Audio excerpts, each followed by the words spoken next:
Hi everyone, this is Chandra Chaudhary और आज हम करेंगे क्लास 9th बायोलॉजी चैप्टर 13 में स्टार्ट कर चुकी हूँ जो आपका टर्म सेकंड में आने वाला है।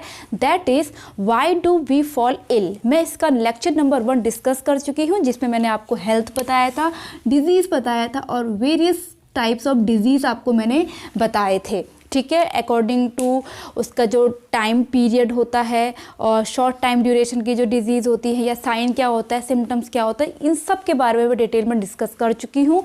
अगर वो वीडियो आपने नहीं देखा है तो आपको वो मेरे चैनल की प्लेलिस्ट पे अवेलेबल हो जाएगा। तो चलिए आज का वीडियो लेक्चर डिस्कस करते हैं जो लेक्चर नंबर 2 है। और आज के जो मेन की पॉइंट्स हैं वो है आपके कॉजेज़ ऑफ डिजीज़ के क्या क्या कॉजेज़ होते हैं, हम जो बीमार होते हैं। आफ्टर दैट हम infectious disease and non infective disease के बारे में डिस्कस करेंगे, एंटीबायोटिक्स डिजीज़ के बारे में बात करेंगे और आपकी बुक में कुछ इमेजेस दी हैं पर्टिकुलर डिजीज़ जो कॉज करती है, माइक्रो ऑर्गेनिज्म जो होते हैं उनके बारे में आपको मैं बताऊंगी। हो सकता है कि आपके एग्जामिनेशन में आएंगे क्योंकि जब NCERT में दिया है तो ज़रूर कहीं से भी क्वेश्चन पुट अप हो सकता है। उसके बाद कुछ आपके एजेंट के बारे में हम डिस्कस करेंगे। ये मैंने चार्ट आपका बनाया हुआ है। तो चलिए सबसे पहले बात करते हैं आपके कॉजेज़ ऑफ डिजीज़ के बारे में। भाई हम बीमार क्यों पड़ते हैं? डिजीज़ मतलब बीमारी। हमें कोई भी बीमारी क्यों हो जाती है? हमें बुखार क्यों आ जाता है? हमें कफ कोल्ड क्यों होता है? ऑब्वियसली कफ और कोल्ड कब होता है? जब मौसम चेंज होता है। आपने ये सब नोटिस किया होगा, जब अचानक से गर्मियों के बाद जब बरसात लगती है या बरसात के बाद जब ठंडा आती है, ठंडाई जो सर्दियाँ आती हैं उसमें आपने देखा होगा कि मौसम ना कुछ अजीब सा हो जाता है। दिन में बहुत गर्म होता है, सुबह शाम ठंड होने लगती है, तो हमारा शरीर उस वक्त क्या करता है कि वो एडेप्टेट करने की अपने आप को कोशिश करता है। और कभी कभार और उस टाइम पे खासकर जो बरसात का टाइम होता है वहाँ पर बहुत सारे जर्म्स एक्टिव हो जाते हैं, तो जो हम पर लगातार क्या कर रहे हैं, अटैक कर रहे हैं। जैसे ही हमारा इम्यून सिस्टम वीक होता है हम बीमार पड़ जाते हैं। तो आपका यहाँ पर कॉजेज़ ऑफ डिजीज़ के यहाँ पर हम क्या लिख सकते हैं कि जो भी आपके आसपास माइक्रो ऑर्गेनिज्म हैं वो हम पर लगातार अटैक कर रहे हैं और उन्हीं के कारण हम क्या कर हो जाते हैं, बीमार हो जाते हैं। अब ये जो माइक्रो ऑर्गेनिज्म हैं बहुत सारे हैं। क्या सारे के सारे हमारे लिए फेटल होते हैं, हार्मफुल होते हैं? Of course not. सारे के जो माइक्रो ऑर्गेनिज्म हैं वो हार्मफुल नहीं होते हैं। कुछ न्यूट्रल होते हैं, मीन्स वो हैं नहीं हैं कोई फ़र्क नहीं पड़ता हमें। दूसरे कुछ माइक्रो ऑर्गेनिज्म ऐसे होते हैं जो हमारे लिए काफ़ी हेल्पफुल रहते हैं। ठीक है, जैसे आपने देखा होगा जो लैक्टोबैसिलस है जो दूध से दही जमाने का काम करता है। देखो हमारे लिए कितना ज़्यादा यूज़फुल है। अगर ये बैक्टीरिया नहीं होता तो हमें दही नहीं मिलता। ठीक है, लेकिन कुछ माइक्रो ऑर्गेनिज्म ऐसे होते हैं जो बीमारी कॉज करते हैं, डिजीज़ कॉज करते हैं। तो ऐसे पर्टिकुलर माइक्रो ऑर्गेनिज्म को कहते हैं पैथोजेंस। ठीक है, तो पैथोजेंस भी आपके माइक्रो ऑर्गेनिज्म हैं, लेकिन सारे के सारे माइक्रो ऑर्गेनिज्म आपके पैथोजेंस नहीं हैं। आई होप आपको ये टर्म क्लियर हो गया होगा कि पैथोजेंस क्या होते हैं और माइक्रो ऑर्गेनिज्म क्या होते हैं। ठीक है, माइक्रो ऑर्गेनिज्म बहुत सारे हैं, लेकिन उनमें से कुछ जो डिजीज़ कॉज करते हैं, जो हमारे लिए हार्मफुल होते हैं, उन्हें हम कहते हैं पैथोजेंस। ठीक है, तो यहाँ पर पहला जो रीज़न आएगा वो आपका आ जाएगा पैथोजेंस। आई होप ये आपका क्लियर हो गया होगा। अब पैथोजेंस भी आपके अलग अलग टाइप्स के होते हैं। क्या क्या होते हैं? लाइक आपके होते हैं वायरस, बैक्टीरिया, और आपके हो सकते हैं फंगी, एंड हो सकते हैं आपके हेलमिंथेस, और हो सकते हैं आपके प्रोटोजोन्स, एंड आपके हो सकते हैं आप वर्म्स। तो ये सब आपके कुछ पैथोजेंस हैं। ठीक है, जो हम पर अटैक करते हैं, अलग अलग इनके टारगेट होते हैं हमारी बॉडी के अंदर और ये हमें बीमार करते हैं। तो पैथोजेंस, आई होप पहला पॉइंट आपको क्लियर हो गया होगा। सेकंड पॉइंट हम कह सकते हैं कि पुअर हेल्थ। हो सकता है कि हमारी जो हेल्थ है, हेल्थ टर्म में आप लोगों को पहले इस प्रीवियस वीडियो में बता चुकी हूँ बहुत डिटेल में कि हेल्थ और डिजीज़ फ्री पर्सन में बहुत ज़्यादा डिफरेंस होता है। हेल्थ क्या होती है? अकॉर्डिंग टू WHO जो फिज़िकली, मेंटली और सोशली वेल बीइंग हो उसे हम हेल्थ कहते हैं। या उसे हम हेल्दी पर्सन कहेंगे। ठीक है, तो कभी कभी जो पुअर हेल्थ होती है मीन्स हो सकता है कि हमारा सोशल एनवायरनमेंट अच्छा ना हो, हमारी मेंटल जो हेल्थ है वो ठीक ना हो, तो जब पुअर हेल्थ रहेगी तब भी हम बीमार हो सकते हैं। दूसरा आपका हो सकता है कि जो नरिशमेंट है, हो सकता है कि कोई बच्चा है उसके पास प्रॉपर खाने के लिए खाना ना हो, जो एक बच्चे की रिक्वायरमेंट होती है ग्रोथ करने के लिए या बैलेंस डाइट है वो उसे ना मिल रही हो, तो पुअर नरिशमेंट या अंडर नरिशमेंट भी रीज़न हो सकता है डिजीज़ कॉज के लिए। क्लियर है। और हाइजीन, पुअर हाइजीनिक भी इसका एग्जाम्पल हो सकता है कि जब पुअर हाइजीनिक हो, वो हाइजीन नहीं रहता हो, अपने आप की साफ़ सफाई नहीं रखता हो या फिर अपने कम्युनिटी की साफ़ सफाई ना रखता हो, वो भी डिजीज़ कॉज करता है। क्योंकि अगर हाइजीन नहीं होगा तो माइक्रो ऑर्गेनिज्म जो पैथोजेंस होते हैं वो उस पर लगातार अटैक करेंगे और वो बीमार हो जाएगा। आई होप आपको जो डिजीज़ कॉज हैं, कॉजेज़ ऑफ डिजीज़, ये समझ में आ गया होगा। ठीक है, तो चलिए अब आगे बढ़ते हैं। अब नेक्स्ट है आपका infectious and non infectious disease. अब भाई ये क्या है, इसमें तो नेम में ही छुपा हुआ है इसका मतलब। जैसे इन्फेक्टियस डिजीज़ मतलब जो इन्फेक्शन से होती हैं, या फिर हम कह सकते हैं जो आपके वायरस, बैक्टीरिया, फंगी, प्रोटोजोन से जो माइक्रो ऑर्गेनिज्म हमारे चारों ओर बिल्कुल हम पर अटैक कर रहे हैं, जो डिजीज़ कॉज पैथोजेंस होते हैं वो हम पर अटैक कर रहे हैं, जिनके कारण हम बीमार हो रहे हैं। और अगर मैं सपोज मैं अपनी बात करूं, मैं बीमार हो गई, मैं छींक रही हूं, तो मेरे अंदर से वो जर्म्स बाहर आ रहे हैं, मेरे बगल में कोई रहता तो उसने उसे इनहेल किया तो वो जर्म्स उसके अंदर चले गए और उसको भी बीमार बना दिया। तो आपके इन्फेक्टियस डिजीज़ वो होते हैं जो पैथोजेंस से होते हैं और प्लस वो एक डिजीज्ड पर्सन से हेल्दी पर्सन की ओर स्प्रेड होते हैं, उन्हें हम इन्फेक्टियस डिजीज़ कहते हैं। I hope it is clear to all of you कि इन्फेक्टियस डिजीज़ क्या होती है। ये क्या होती है, कम्युनिकेबल डिजीज़ होती हैं। क्या होंगी आपकी कम्युनिकेबल डिजीज़, कम्युनिकेबल डिजीज़। ठीक है, आई होप इतना समझ में आ गया होगा। अब इसके एग्जाम्पल क्या हो सकते हैं, एग्जाम्पल की अगर मैं बात करूँ तो एड्स बहुत ही कॉमन आपका एक एग्जाम्पल है, सभी को इसके बारे में मालूम होगा। एड्स जो है वो एक इन्फेक्टियस डिसीज़ है। दूसरा, अगर हम रोज़मर्रा की बात करें तो कफ एंड कोल्ड सभी को होता है, तो कफ एंड कोल्ड इसका एग्जाम्पल होगा। और आपके वायरल फीवर्स, जैसा कभी कभी वायरल फीवर चल जाता है, ठीक है, खासकर ये बरसात के बाद ही, तो ये सब जो डिजीज़ हैं आपके क्या होंगी, इन्फेक्टियस डिजीज़ हैं।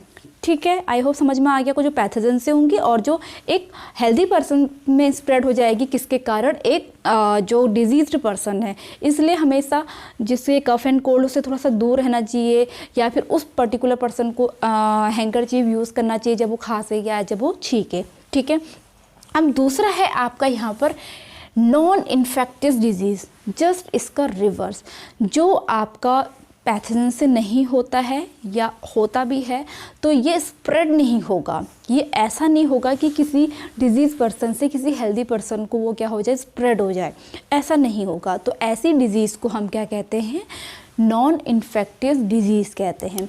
फॉर एग्जाम्पल है इसका आपका कैंसर। देखिए कैंसर बिल्कुल ये आपका नॉन क्योरेबल डिजीज़ है, इसका कोई इलाज नहीं है। तो आपने देखा होगा जिसे कैंसर हुआ है, इसका मतलब ये नहीं होता कि वो दूसरों को स्प्रेड हो रहा, उसकी बॉडी में कुछ अपनी प्रॉब्लम से ये सब जो बीमारियां हैं वो कॉज करती हैं, कुछ हार्मोनल डिसबैलेंस से ये बीमारियां कॉज करती हैं। तो ये आपकी क्या होती है, नॉन इन्फेक्टियस डिजीज़ होती है। आई होप ये आपको समझ में आ गया होगा। अब बात करते हैं कुछ एग्जाम्पल की जो आपके बुक में दिए हैं। जैसे कि मैंने कहा, तो पहला एग्जाम्पल है सार्स वायरस। सार्स वायरस के बारे में दिया है, ये बहुत ही छोटा सा वायरस है, इस टाइप से दिया है, जो आपकी इन्फेक्टिव सेल्स हैं उसके बाहर इस तरह से आए हैं। तो ये आपका सार्स वायरस है, इसके बारे में दिया है। दूसरा दिया है आपका ट्राइपैनोसोमा। ट्राइपैनोसोमा पहली पॉइंट इसका, ये एक प्रोटोजोआ है, प्रोटोजोआ है। दूसरा पॉइंट है ये स्लीपिंग सिकनेस को कॉज करता है। क्या करेगा, स्लीपिंग सिकनेस को कॉज करता है। ठीक है, थर्ड आपके उसमें दिया है स्टेफाइलोकोकस बैक्टीरिया दिया है, ये एक बैक्टीरिया है, ठीक है, और जो कॉज करता है एक्ने को, जो हमारी स्किन में एक्ने हो जाते हैं ना, उनको कॉज करता है। फोर्थ आपका दिया है वॉर्म या एडल्ट वॉर्म दिया है, एडल्ट वॉर्म, ये स्मॉल इंटेस्टाइन में होता है, स्मॉल इंटेस्टाइन में पाया जाएगा। और दूसरा, ठीक है, ये देखो स्मॉल इंटेस्टाइन में क्यों पाया जाएगा भाई, क्योंकि इसके पास अपना कोई डाइजेस्टिव सिस्टम नहीं होता, ये डायरेक्ट डाइजेस्टिव खाने को ही ये लेगा। अब आपको पता है हम भाई कितनी मेहनत के बाद खाना मुंह में डालते हैं, वो 7 घंटे के बाद पूरा डाइजेस्ट होने के बाद स्मॉल इंटेस्टाइन में एब्जॉर्प्शन के लिए जाता है, लेकिन वहाँ बैठा रहता है ये, ठीक है, जो हमारे डाइजेस्टेड खाने को क्या कर लेता है, एब्जॉर्ब कर लेता है और अपना आराम से वहाँ पर रह रहा होता है, ठीक है। तो स्मॉल इंटेस्टाइन में रहेगा। और इसका जो एक नेम है, एक्चुअल बायोलॉजिकल नेम जो है एस्केरिस है, ये आपने सुना होगा, लुम्ब्रिकोइडस नेम है इसका। और फिफ्थ आपका दिया है लेशमेनिया।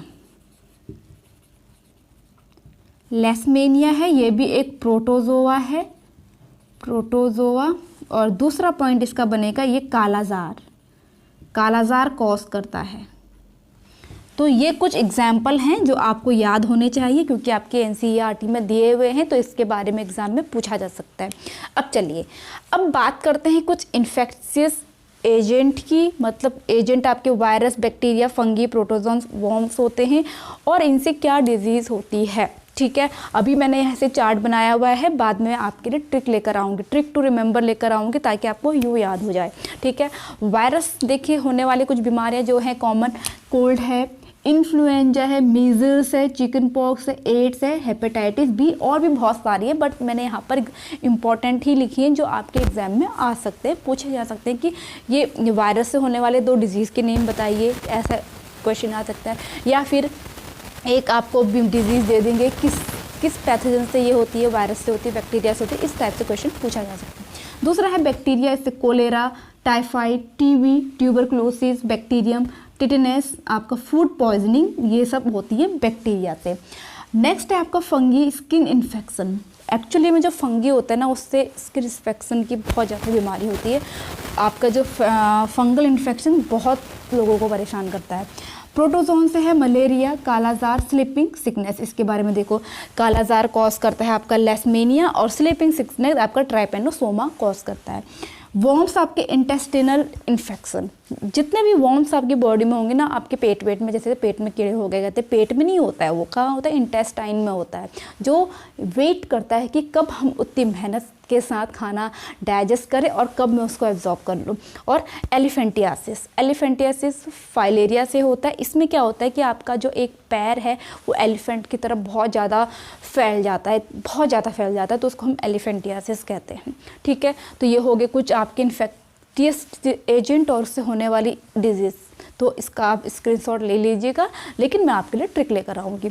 ओके, नेक्स्ट है आपकी एंटीबायोटिक्स। एंटीबायोटिक्स क्या है, देखिए, एक होता है एंटीबॉडीज़, एक होता है एंटीबायोटिक्स। जो एंटीबॉडीज़ होती है वो हमारी बॉडी में खुद बनती है। जब भी हमारी बॉडी में कोई भी वायरस, बैक्टीरिया जब अटैक करता है, तो जो हमारा इम्यून सिस्टम है वो एंटीबॉडीज़ बनाता है, ताकि उस बैक्टीरिया या फिर वायरस को किल कर सके, ठीक है। वो बॉडी में खुद बन रही है।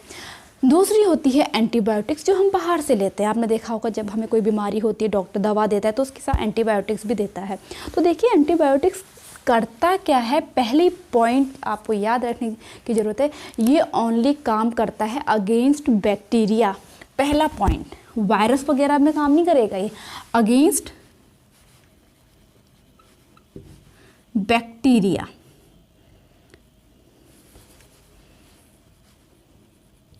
बैक्टीरिया के काम करेगा।